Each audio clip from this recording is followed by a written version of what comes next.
Hello student, physics factory के YouTube channel में आप सभी का बहुत बहुत स्वागत है।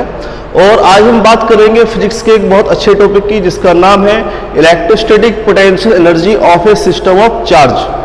तो सबसे पहले हम ये समझेंगे कि जो पोटेंशियल एनर्जी होती है ये क्या होती है। तो आपने 11वीं क्लास में ये स्टडी किया होगा कि जब आप किसी सिस्टम की पोजीशन को चेंज करते हैं, जैसे ये मेरे पास एक ऑब्जेक्ट है और ये अभी अर्थ सरफेस पे रखा हुआ है और मैं इसको अर्थ सरफेस से इतनी हाइट पर लेकर के आता हूं, तो यहां से यहां तक लाने में जो भी मैं वर्क करूंगा वो वर्क इस सिस्टम की पोटेंशियल एनर्जी होती है। इसको बोलते हैं हम ग्रेविटेशनल पोटेंशियल एनर्जी। अब मान लीजिए कि मेरे पास एक स्प्रिंग है और मैंने उस स्प्रिंग को कंप्रेस किया और उसका साइज जो है वो बहुत छोटा कर दिया। तो यहां पर मैंने स्प्रिंग का जो डायमेंशन है उसको मैंने चेंज किया है। तो स्प्रिंग का डायमेंशन चेंज करने में मुझे जो भी वर्क करना पड़ेगा वो वर्क उस सिस्टम की पोटेंशियल एनर्जी होती है। तो यहां पर हम एक चीज समझ सकते हैं कि किसी भी सिस्टम की पोजीशन को चेंज करने में या किसी भी सिस्टम के शेप एंड साइज को चेंज करने में जो भी कार्य, जो भी वर्क हम करते हैं वो वर्क उस सिस्टम की पोटेंशियल एनर्जी होती है। तो यहां पर अगर हमें पोटेंशियल एनर्जी फाइंड करना है तो सीधे सीधे हमें क्या फाइंड करना पड़ेगा? वर्क फाइंड करना पड़ेगा। अब बात करते हैं electrostatic potential energy of A system of charge. तो जैसे मैंने आपको बताया कि किसी भी सिस्टम की पोजीशन को चेंज करने में या सिस्टम के शेप एंड साइज को चेंज करने में जो वर्क होगा वो सिस्टम की पोटेंशियल एनर्जी होती है। इसी तरह से हमारे पास चार्ज का एक सिस्टम रहेगा और चार्ज के उस सिस्टम को बनाने में जो भी वर्क होता है वो वर्क उस सिस्टम ऑफ चार्ज की इलेक्ट्रोस्टैटिक पोटेंशियल एनर्जी होती है। मान लीजिए कि मेरे पास दो चार्जेस है, एक चार्ज यहां पर इधर रखा हुआ है और एक चार्ज इधर रखा हुआ है। अब इधर कहां पर रखेंगे? हम रखेंगे वहां पर जहां पर ये रिलैक्स में होता है। रिलैक्स मींस कि जहां पर किसी तरह का कोई भी इलेक्ट्रोस्टैटिक पोटेंशियल नहीं है, कोई इलेक्ट्रिक फील्ड नहीं है। तो मान लीजिए कि मेरे पास दो चार्जेस, एक तो है प्लस इन्फिनिटी में और दूसरा है माइनस इन्फिनिटी में। ये दोनों चार्ज बहुत दूर दूर रखे हुए हैं। तो मैं इन दोनों चार्जेस को एक दूसरे के काफी पास लेकर के आऊंगा और एक सिस्टम बन जाएगा। तो ऐसा करने में जो भी वर्क होगा वो वर्क उस सिस्टम की पोटेंशियल एनर्जी होती है। अगर मेरे पास सिस्टम के अंदर तीन चार्जेस है तो उसकी पोटेंशियल एनर्जी फाइंड करने के लिए क्या करना पड़ेगा? तीनों चार्जेस इन्फिनिटी पर रहेंगे और उन तीनों चार्जेस को पास पास लेकर के आऊंगा और एक सिस्टम बना दिया जाएगा। तो जो सिस्टम बनेगा वो सिस्टम की पोटेंशियल एनर्जी होती है। तो मेरा जो मेन वर्क है वो ये है कि सिस्टम में चार्ज को लाने में या चार्ज के सिस्टम को बनाने में जो वर्क होगा वो मुझे फाइंड करना है और वही हमारे सिस्टम की इलेक्ट्रोस्टैटिक पोटेंशियल एनर्जी होती है। तो यहाँ पर चार्ज के केस में हमारे पास दो चीजें होती है। पहली चीज ये है कि जब मैं इन दोनों पॉइंट चार्ज को इन्फिनिटी से ला रहा हूं तो क्या यहां पर पहले से कोई इलेक्ट्रिक फील्ड है? अगर इलेक्ट्रिक फील्ड है तो हम अलग स्टडी करेंगे और अगर इलेक्ट्रिक फील्ड नहीं है तो हम अलग तरह से स्टडी करेंगे। तो सबसे पहले मैं वो केस लेता हूं कि जब यहां पर किसी तरह का कोई भी इलेक्ट्रिक फील्ड नहीं है। तो मान लीजिए कि ये हो गया इन्फिनिटी, नेगेटिव इन्फिनिटी, यहां पर एक चार्ज रखा है Q1 और ये हो गया प्लस इन्फिनिटी, यहां पर चार्ज रखा है Q2। अब मैं इन दोनों चार्जेज को पास पास लेकर के आऊंगा और जो भी वर्क होगा वो मुझे फाइंड करना है। तो सबसे पहले मैंने ये मान लिया कि यहां पर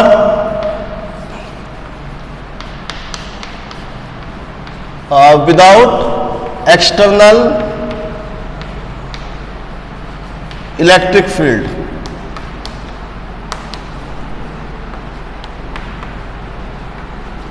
तो पहला केस है कि यहां पर कोई भी एक्सटर्नल फील्ड प्रेजेंट नहीं है। तो ये दो चार्जेस है Q1 एंड Q2। तो मान लीजिए कि मैं चार्ज Q1 को यहां पर ला रहा हूं, इन्फिनिटी से पॉइंट A पर ला रहा हूं। तो मुझे क्या फाइंड करना पड़ेगा? वर्क। अब चूंकि यहां पर कोई भी एक्सटर्नल इलेक्ट्रिक फील्ड नहीं है, कोई पोटेंशियल यहां पर नहीं है, तो उस समय कितना वर्क होगा, तो हमें पता होना चाहिए कि जो इन्फिनिटी का पोटेंशियल होता है वो कितना होता है, 0।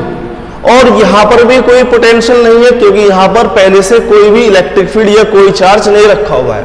तो यहां से और यहां तक का जो वर्क होगा वो होगा W1 equal Q1 VA minus V infinite.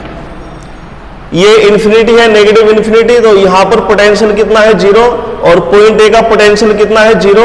ये कैसे आया, ये हम पोटेंशियल की डेफिनेशन समझते हैं, VA माइनस VB इक्वल क्या होता है, W/Q1।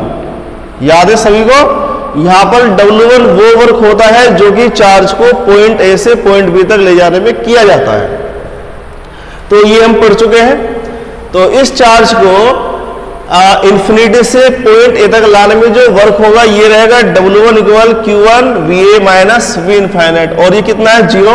तो W1 कितना हो गया है, 0। तो यहां पर कोई भी पहले से इलेक्ट्रिक फील्ड नहीं है, इसीलिए इस चार्ज को यहां से यहां तक लाने में जो वर्क हुआ है वो 0 हुआ।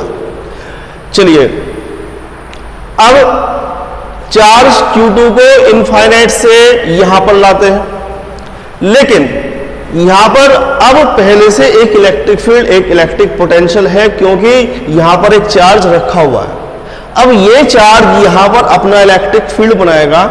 तो मान लीजिए कि ये पॉइंट B है और ये यहां से आज तक का जो डिस्टेंस है वो कितना है, ये है R।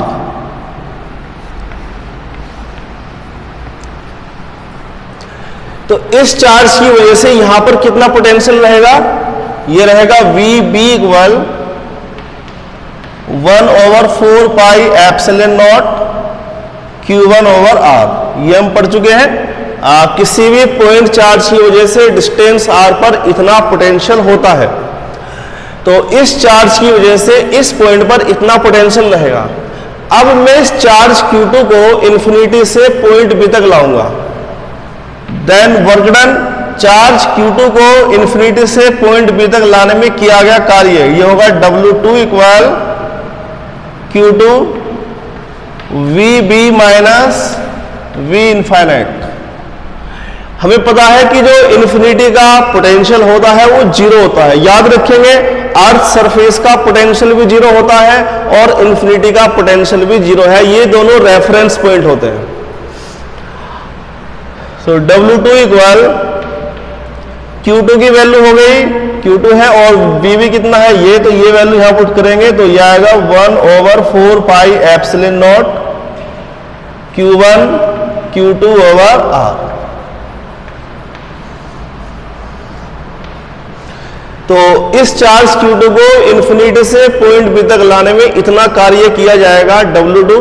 तो अब देखिए आप, ये दोनों चार्ज Q1 एंड Q2 कहां पर रखे हुए थे, इन्फिनिटी पर रखे हुए थे। तो इन दोनों चार्ज को या एक दूसरे के पास लाने में या दोनों चार्ज की हेल्प से सिस्टम को बनाने में जो वर्क होगा वो कितना रहेगा, W1 प्लस W2। तो नेट वर्क रहेगा हमारे पास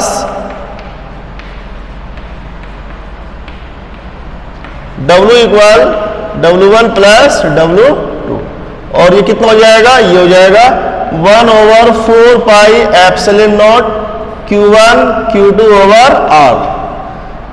ये जो फाइनली रिजल्ट आया है मेरे पास 1/4 pi epsilon not Q1 Q2/R, ये इस सिस्टम की इलेक्ट्रोस्टैटिक पोटेंशियल एनर्जी होती है।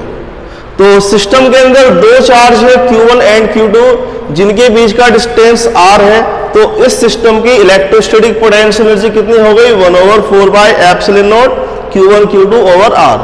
और याद रखेंगे कि यहां पर ये पोटेंशियल एनर्जी उस समय आई है जिस समय यहां पर पहले से कोई भी इलेक्ट्रोस्टैटिक फील्ड प्रेजेंट नहीं है। ओके स्टूडेंट, अब हम बात करेंगे कि जब सिस्टम में दो से ज्यादा चार्ज होते हैं। मान लीजिए सिस्टम के अंदर कितने चार्ज है, 3 चार्ज है, 3 पॉइंट चार्ज है। तो इसको नोट कर लीजिए, स्क्रीनशॉट ले लीजिए इसका। ओके,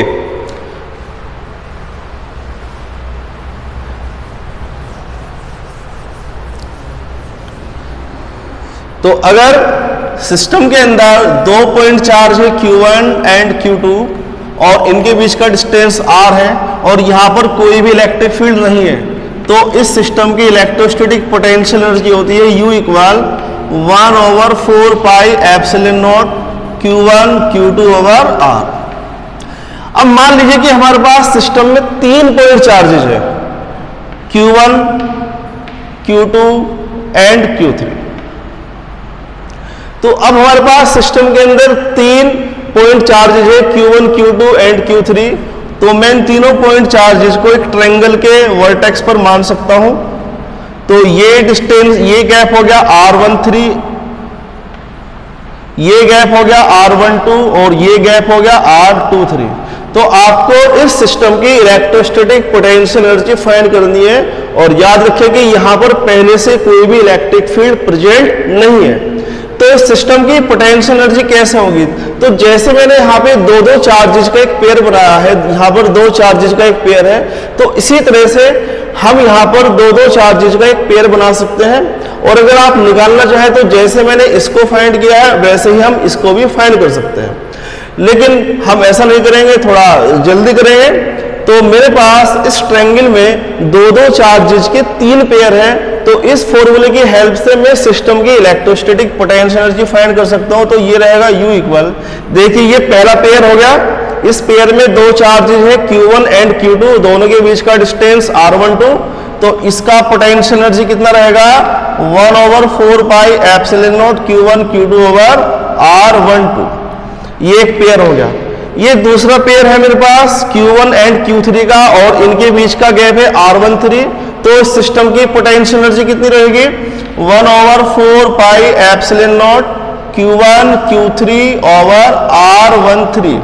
और एक तीसरा पेयर और बन रहा है Q2 एंड Q3 का, इनके बीच का गैप है R23। तो इस सिस्टम की पोटेंशियल एनर्जी कितनी रहेगी? 1/4 pi epsilon not Q2 Q3 over R23। तो मैंने इस ट्रायंगल में 2 चार्जेस के 3 पेयर बनाए हैं और तीनों पेयर्स की पोटेंशियल एनर्जी को लिख दिया है। अब हम जानते हैं कि जो पोटेंशियल एनर्जी होती है वो स्केलर क्वांटिटी है, तो इसको हम स्केलरली ऐड करेंगे। तो इस पूरे सिस्टम की जो इलेक्ट्रोस्टैटिक पोटेंशियल एनर्जी रहेगी वो रहेगी ये, इस सबको ऐड कर देंगे तो ये आ गया है। अगर यहां पर मेरे पास सिस्टम के अंदर 4 पॉइंट चार्जेज है, तो वहां पर 2 चार्जेज के कितने पेयर बनेंगे? 6 पेयर बन जाएंगे। 6 पेयर कैसे बनते हैं? इसके लिए एक फॉर्मूला आप नोट कर सकते हैं कि अगर आपके पास सिस्टम में n पॉइंट चार्जेज है, n पॉइंट चार्जेज, तो सिस्टम के अंदर 2 पॉइंट चार्जेज के कितने पेयर बनते हैं? तो सिस्टम के अंदर 2 पॉइंट चार्जेज के n-1/2 पेयर्स बनते हैं।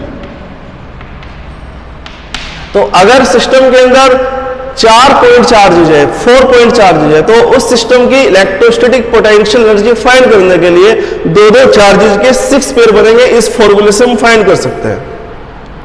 तो मुझे लगता है कि आपने इस टॉपिक को अच्छे से समझ लिया होगा और ये बहुत इंपॉर्टेंट टॉपिक है। लास्ट ईयर इसके 2 क्वेश्चन एग्जाम में आए थे, तो इसको आप अच्छे से देखें और कोई क्वेश्चन है तो पूछ लीजिएगा, नीचे कमेंट बॉक्स में कमेंट कर सकते हैं। तो याद रखेंगे ये पोटेंशियल एनर्जी उस समय आती है जिस समय कोई भी इलेक्ट्रोस्टैटिक फील्ड प्रेजेंट नहीं है। अब हम उस केस को स्टडी करेंगे जब सिस्टम के अंदर पहले से ही इलेक्ट्रिक फील्ड प्रेजेंट होता है। चलिए इसको नोट कर लीजिए।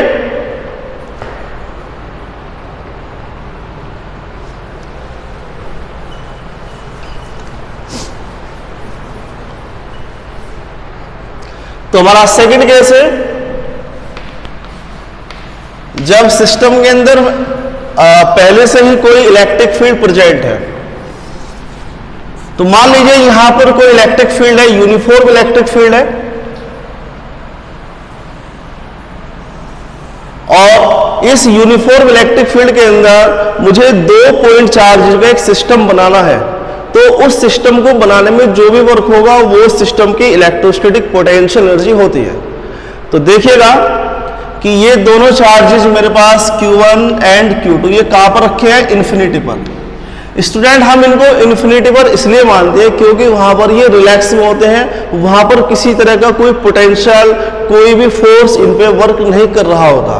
तो इसलिए अभी ये दोनों चार्जेस ये किसी भी तरह के फोर्स को फील नहीं कर रहे हैं, इन पर किसी भी तरह का कोई पोटेंशियल नहीं है, तो इसलिए मैं इनको इन्फिनिटी पर मानता हूं।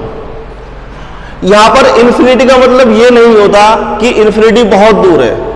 मैथमेटिकली इन्फिनिटी का मतलब ये होता है जो बहुत दूर होता है, लेकिन फिजिक्स के अंदर इलेक्ट्रोस्टैटिक पोटेंशियल के अंदर इन्फिनिटी का मतलब उस पॉइंट से होता है, उस प्लेस से होता है जहां का पोटेंशियल जीरो होता है। जैसे मैं अर्थ सरफेस को ले सकता हूं, तो अर्थ सरफेस इलेक्ट्रोस्टैटिक पोटेंशियल के लिए एक इन्फिनिटी पॉइंट है, क्योंकि यहां पर पोटेंशियल कितना रहेगा, जीरो रहेगा।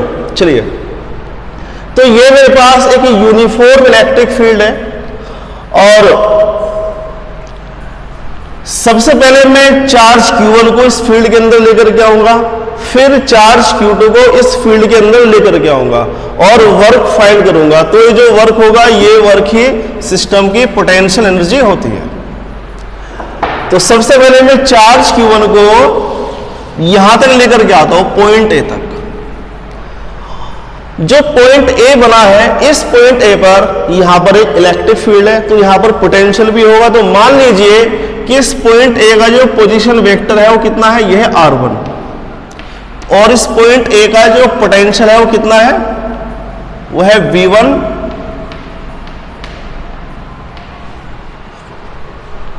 तो पॉइंट A का पोटेंशियल कितना है, V1।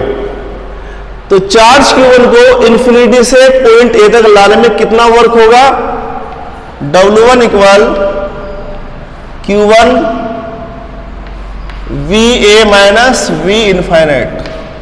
तो ये हो जाएगा Q1 और VA की वैल्यू कितनी है, V1, ये पोजीशन वेक्टर R1। तो ये हो गया W1, ये चार्ज Q1 को इन्फिनिटी से पॉइंट A तक लाने में किया गया वर्क है।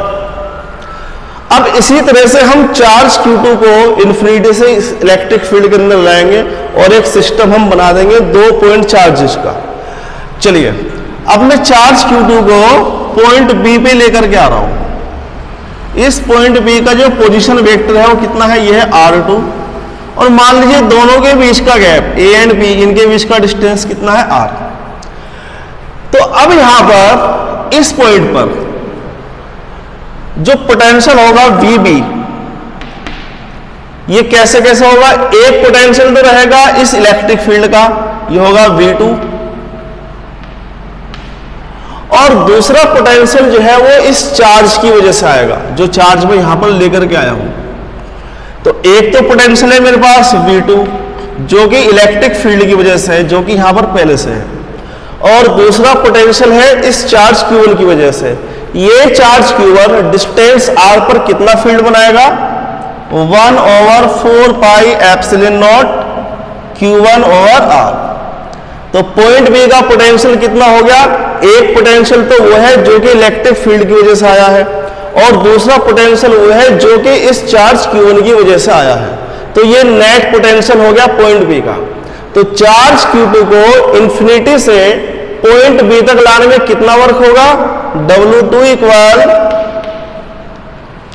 Q2 VB minus V infinite according to the definition. तो Q2 VB की वैल्यू पुट करें, V2, और ये हो गया 1/4 pi epsilon not Q1 over R। तो W2 हो जाएगा Q2 V2 plus 1/4 pi epsilon not Q1 Q2 over R। तो दोनों चार्जेस को इन्फिनिटी से इलेक्ट्रिक फील्ड के point A and point B तक लाने में कितना कार्य होगा, W1 प्लस W2। तो net work done, net work W equal W1 plus W2। तो फाइनली यह आएगा W equal Q1 V1 plus Q2 V2 plus 1/4πε0 Q1 Q2 over R। तो ये नेट वर्क हो गया। कौन सा वर्क? जो हम सिस्टम में जो हम point charge Q1 and Q2 को इन्फिनिटी से इस यूनिफॉर्म इलेक्ट्रिक फील्ड के अंदर लाने में करते हैं। तो जरा इस फॉर्मूले को ध्यान से देखें। इस फॉर्मूले के अंदर 3 टर्म्स हैं, फर्स्ट, सेकंड एंड थर्ड। जबकि इससे पहले जब इलेक्ट्रिक फील्ड प्रेजेंट नहीं था तो उस समय 2 पॉइंट चार्ज के सिस्टम की जो इलेक्ट्रोस्टैटिक पोटेंशियल एनर्जी आती है वो कितनी आती है? 1/4πε0 Q1 Q2 ओवर R। तो ये तो उस सिस्टम की है जिसमें दोनों 2 पॉइंट चार्जेज एक दूसरे से डिस्टेंस R पर होते हैं और यहां पर कोई भी इलेक्ट्रिक फील्ड प्रेजेंट नहीं होता। ये पोटेंशियल एनर्जी ये उस समय है जब दोनों point charge Q1 and Q2 एक दूसरे से डिस्टेंस R पर रखे हुए हैं और वहां पर पहले से ही कोई इलेक्ट्रिक फील्ड भी प्रेजेंट है। तो उस समय उस इलेक्ट्रिक फील्ड की वजह से ये 2 टर्म यहां पे ज्यादा आती है। तो ये आज का हमारा टॉपिक था और ये इस बार जो अभी रिसेंटली बोर्ड का एग्जाम हुआ है उसमें ये टॉपिक आया था। 2 या 3 नंबर का था, ये मेरे याद नहीं है, लेकिन ये टॉपिक आया था। तो ये काफी इंपोर्टेंट टॉपिक है। तो इस टॉपिक के अंदर हमने कुछ नहीं किया, हमने एक सिस्टम बनाया चार्ज Q1 एंड Q2 का और उस सिस्टम को बनाने में जो भी वर्क हुआ है वो वर्क ही उस सिस्टम की इलेक्ट्रोस्टैटिक पोटेंशियल एनर्जी होती है। तो आगे से भी अगर आपको किसी भी सिस्टम की पोटेंशियल एनर्जी फाइंड करनी है तो बस आपको ये फाइंड करना होता है कि उस सिस्टम को बनाने में कितना वर्क किया गया है। ओके स्टूडेंट, आज के लिए इतना ही और आगे के जो वीडियो लेक्चर होगा उसमें हम बात करेंगे behaviour of a conductor in an uniform electric field. तब तक के लिए धन्यवाद।